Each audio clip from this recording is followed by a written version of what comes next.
So, Amit, we all know technology always gets the spotlight. Yep. But we also know true transformation lies in the core. Let's talk about how banks are unlocking agility, simplifying operations, and escaping the trap of incrementalism through smarter, leaner modernization. Sure. Okay. So, the question I have for you is what are the levers beyond traditional technology and operation enhancements that drive transformation? Look, interesting question. I mean, while all the transformation that's happening around us is driven by technology, the true transformation happens with human beings. Yeah.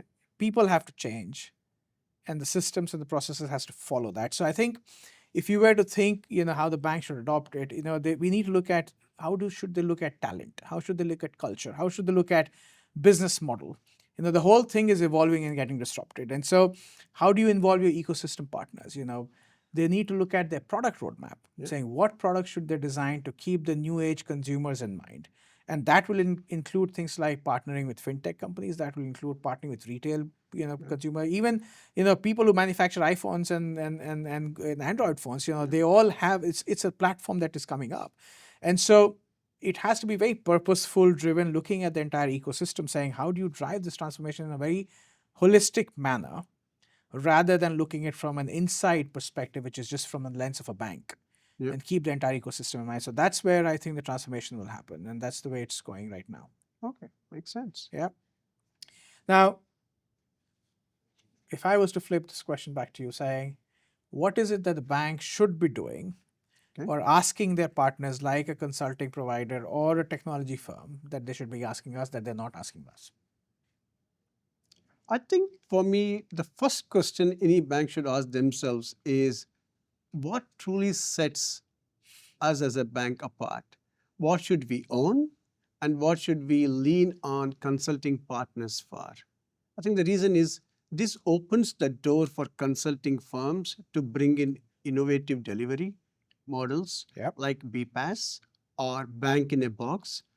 I also believe consulting partners can handle standardized capabilities, allowing banks to focus on what's their core, which is what makes them unique, their products, their customer experiences, and innovation with AI. I would also think another question what banks must ask is what are they really trying to solve, that we haven't clearly articulated.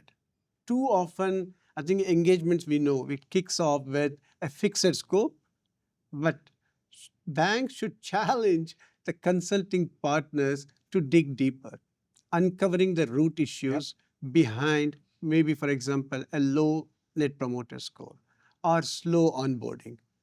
And I think finally, I think I think we should also be thinking through is how will they initiate, and drive real business value. It's not just technology. Technology is an enabler, right? Instead of measuring success by deliverables, let's ask how it will move the needle of revenue, cost, risk, or customer behavior. That shifts the conversation from IT to business investment. So you're basically saying focus on the value, focus on the outcome, focus on core, and leverage ecosystem partners and their capability and experience to drive the surrounding peripheral thing. And because everything is driven for business and technology is an enabler. So, So let the bank focus on banking, whereas the best practices, leading practices experience we borrow from the partners. Now, that's great. That's good to know. Now, in the same context, what do you think will happen if technology and consulting starts to work together? How can they drive growth? That's been largely overlooked for a lot of period that it's been operating in silos. Consulting doing their own business thing, technology doing their own thing. What do you think will happen if the two comes together? Magic happens. I strongly believe addressing the core business challenge and enabling growth for the banks will be the key for building customer trust. Sure. For example, if you look at it, our conversations must be around cost of compliance, cost of resilience, cost of servicing, new products and servicing, helping bank in their ecosystem-based banking, like what you mentioned, so on and so forth. So we are actually seeing through their lens rather than talking about technology. And I think consulting can actually bring the strategic lens to identify customer business challenges and advise them to enable growth. I think good example, for example, if you look at a commercial banking, businesses are not just looking for financial products. They are looking for advice. Example again being how to optimize the supply chain. Insights that are provided through supply chain, I think financing can reveal optimization opportunities that can be then used to implement through technology. Yep. This kind of orchestration does happen when consulting and tech operate in parallel. It requires co creation when strategy and execution are focused from day one. So I strongly believe in technology and consulting Absolutely. happening. And for me, it's like consulting is upstream. No, I mean, Got to do it. I often talk about this, that consulting without technology is a theory, Theory. and technology without consulting is getting commoditized very Commoditized, soon. So I yeah. think the two coming together will make a big difference. Yeah. Okay. In the interest of time, I'm just going to ask you one question. Sure. Okay. And it's a little bit tricky. Are banks spending more efforts patching the past than actually preparing for the future? I mean, I would say absolutely yes. It's been a regulated market, and therefore there is a lot of legacy infrastructure that exists, legacy apps that exist. Their obligation. It's a very complex product portfolio that has already been existing, and so it will take a while. And look at it, the market. When you look at all the clients and what we're trying to do with them across companies, it's fixing the old systems, Yeah. right, and maintaining. I mean, there's a lot of spending that goes into existing systems. I think that requires a pivot. Yeah. And pivot in terms of how do you get back to the hyper personalization? How do you go through the consumer life cycle and designing products along that?